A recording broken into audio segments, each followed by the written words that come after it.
Hey, what's up, world? It's your boy Gambit.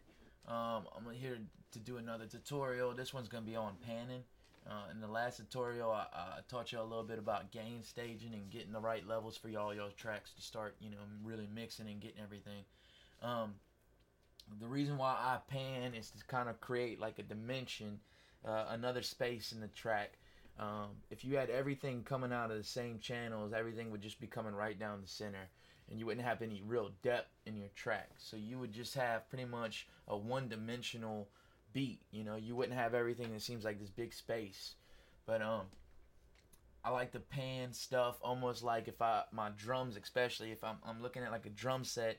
You got your hi-hat right here, you got your crash cymbals right here, and you have toms that go around like that. Whenever they do a live recording, they have different mics set up everywhere to try to give you, a different space of where it is, so you're actually seeing it and listening to it in 3D, where you have a picture of this drum set and as they're recording it.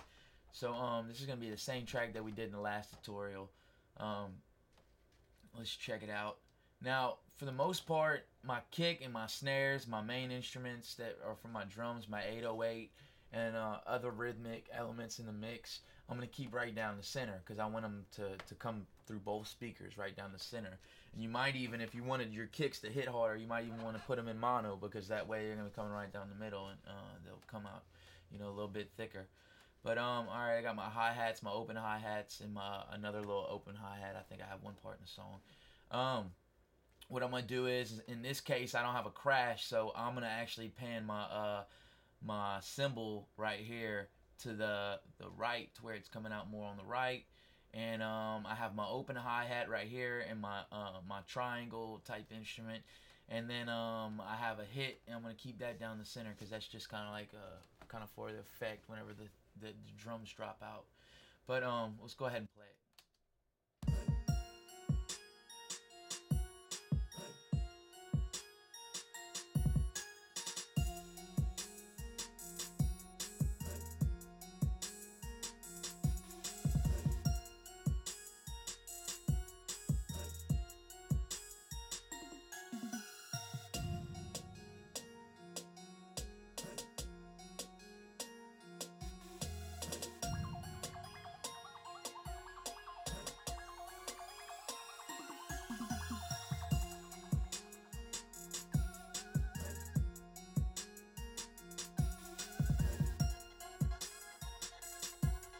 All right, so I pretty much I pan the triangle instrument and the open hi hat away from each other to where it's almost like each speaker's talking to each other.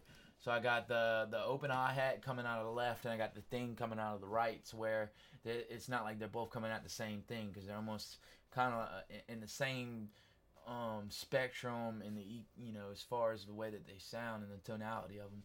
So and it's all subjective of the beat. It matters what different instruments do you have, what how do they sound. Are they more high frequency instruments or low end.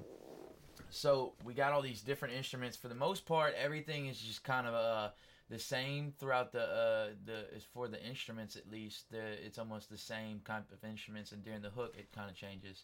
So let's listen to the beginning.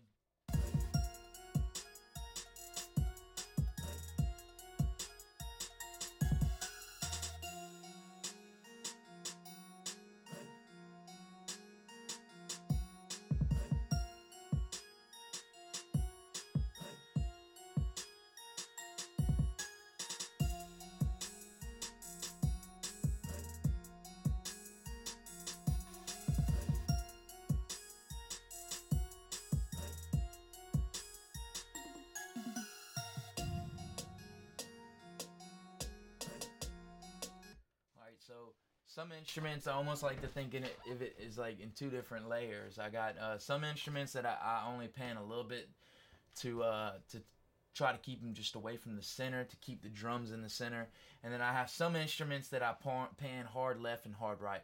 So I got this lead right here. I pan to the right, and I got the same instrument. It's really close. I'm gonna pan hard left that shows up in the hook and some other places in the second verse. So I got these two different instruments to where they're not taking up the same space.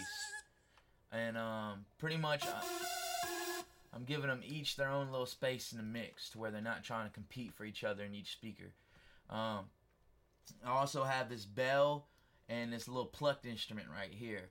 Now these two things are kind of competing for each other because they kind of almost sound the same. So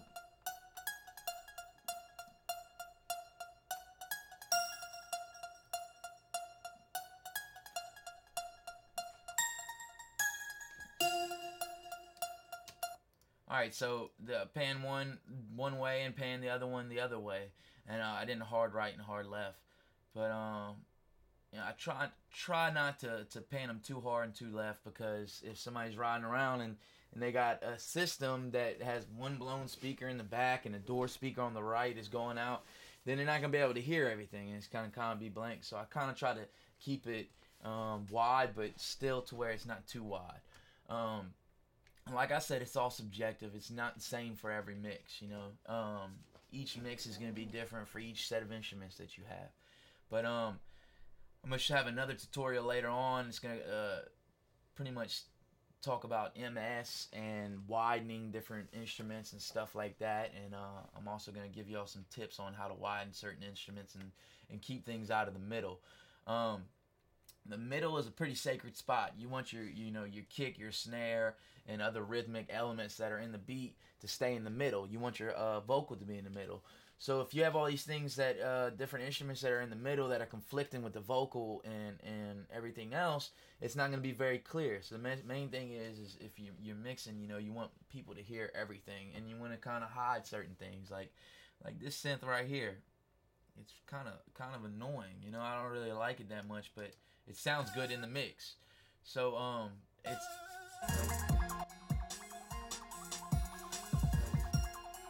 kind of works with the other synth, even though it's not the same exact lead synth, but so certain things you want to mask and hide in the mix.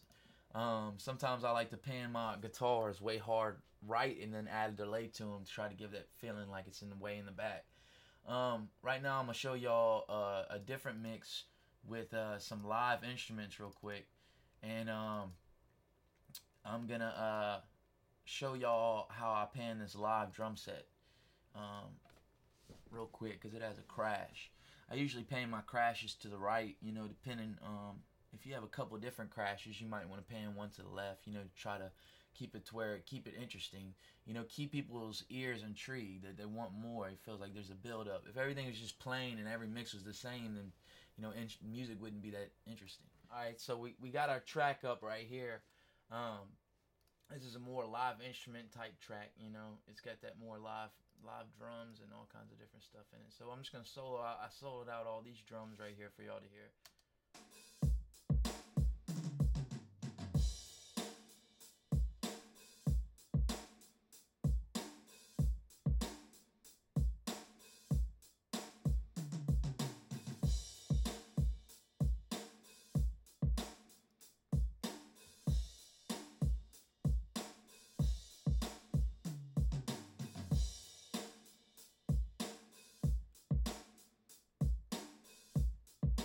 So I kind of just panned everything.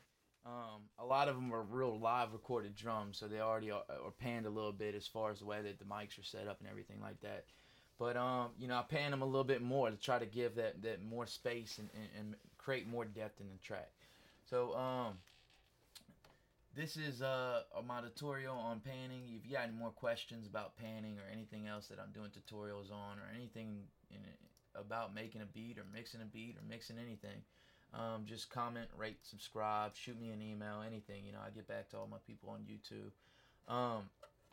A lot of times, I gotta find a better example of something that was conflicting in a track where I had to pan two different things. Sometimes I'll have like an arpeggiated synth track, and then I'll have like a gated pad, and they both almost sound the same, and I'll pan one to the other side and one to the right and one to the left, so that they won't just be trying to come through the same speaker. But you know, it's all subjective. It depends on what's in the mix. You know, I can't tell you this is how you're gonna pan something every time because it's just not true. You know, you're gonna be thrown a curveball on how to make something fit in the mix. You know, but like I said, comment, rate, subscribe, and I'll get back to you if you shoot me an email. Thank you for watching.